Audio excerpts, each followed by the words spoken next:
हरण अधिकारी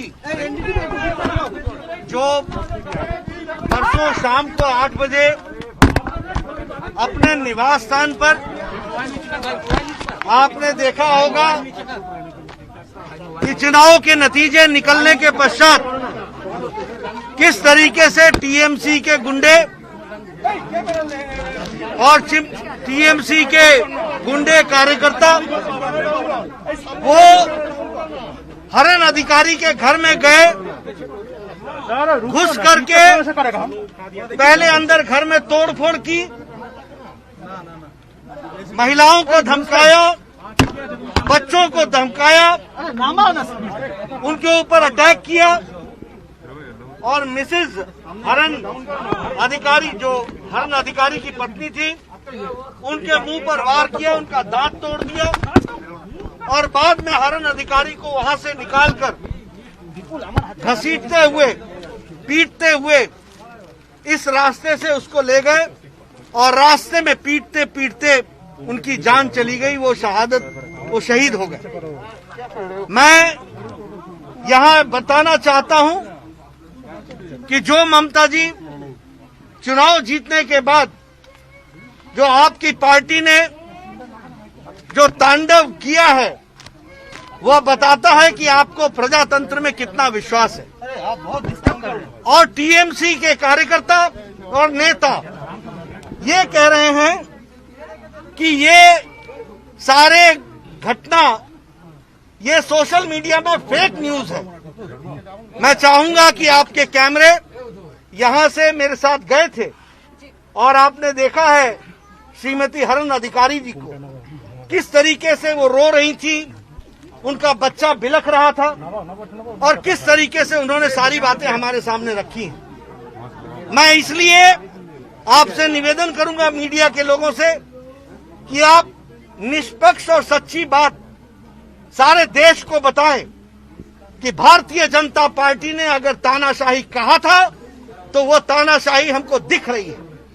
अगर हमने टोलाबाजी कहा था तो ये टोलाबाजी के ही सदस्य हैं जिनको ये डर था कि बीजेपी आएगी तो उनका दाना पानी समाप्त होगा और उनको ये टोलाबाजी करने का मौका नहीं मिलेगा। हमने कहा था कि तुष्टीकरण की राजनीति नहीं चलेगी। अभी लोग यहाँ पर बता रहे थे, उन्होंने नाम लेकर के कहा है, नाम की लिस्ट मुझे दी है और इनमें से एक भी व्यक्ति अभी तक अरेस्ट नहीं हुआ है।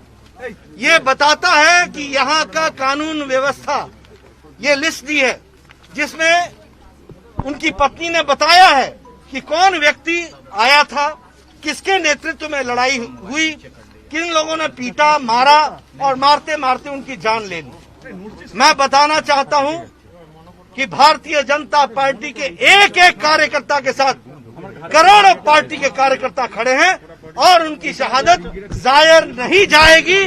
प्रजातांत्रिक तरीके से लड़ करके ऐसी विचारधारा को उखाड़ फेंकेंगे, ये मैं बताना चाहता हूँ। सर, महिलाओं की तस्वीरें बहुत ही अलग तरीके से आ रही हैं। एक मिनट, मैं ये कहना चाहता हूँ कि भारतीय जनता पार्टी के राष्ट्रीय अध्यक्ष के बतौर मैं सब जगह जा रहा हूँ। हमारे महामंत्री आए हैं, हमारे दिलीप घोष जी हैं, हमारे लॉकेट चैटर्जी जी हैं, हमारी कैंडिडेट है यहाँ से राहुल सिन्हा है, मुकुलदा है। सब लोग सभी कार्यकर्ताओं के घरों में जाएंगे और उनके परिवार को धारस भी देंगे, उनकी न्याय की लड़ाई अंतिम मोड़ तक लड़ेंगे और उनको न्याय भी दिलाएंगे और यहाँ बंगाल में न्याय स्थापित करने के लिए कोई कसर नहीं छोड़ेंगे, ये मैं बताना चाहता हूँ। जहां तक बात आपने महिलाओं की है तो मैंने पहले भी कहा था, ममता जी के राज में सबसे ज्यादा रेप केसेस हुए। हमारे 3 दिन के अंदर 2 रेप केसेस टीएमसी के गुंडों के द्वारा हुआ है, गैंग रेप हुआ। अभी तक 11 लोगों की हुई है। अभी तक 11 लोगों की हुई है। सबसे ज्यादा एसिड अटैक्स यहाँ पर हुआ, सबसे ज्यादा वायलेंस यहाँ पर हुआ है, सबसे ज्यादा डोमेस्टिक वायलेंस यहाँ पर हुआ है। महिलाएं सबसे ज्यादा असुरक्षित हैं, सबसे ज्यादा चाइल्ड ट्रैफिकिंग यहाँ हुई है। ममता जी को इन सब चीजों के लिए लड़ने के लिए सोचना चाहिए था, तो उन्होंने वही फिर से टोलाबाजी, तुष्टीकरण, तानाशाही शुरू कर दी है और भारतीय जनता पार्टी चुप नहीं रहने वाली है, ये मैं बताना चाहता हूं। और हम प्रजातांत्रिक तरीके से लड़ने वाले लोग हैं, डरने वाले नहीं हैं। और डरने वालों को मैं बताना चाहता हूं कि डराने वालों को मैं बताना चाहता हूं कि आप में वो ताकत नहीं है कि आप भारतीय जनता पार्टी को रोक सके। बंगाल में 2 करोड़ से ज्यादा लोगों ने भारतीय जनता पार्टी को समर्थन दिया है और उनके समर्थन को लेकर के जिनका नहीं मिला है उनको भी धन्यवाद मैं जरूर देता हूं। लेकिन साथ ही साथ मैं ये भी कहना चाहता हूं कि बंगाल की शांति और बंगाल की संस्कृति, ये बंगाल की संस्कृति है जो मैं देख रहा हूं चुनाव के नतीजे के बाद।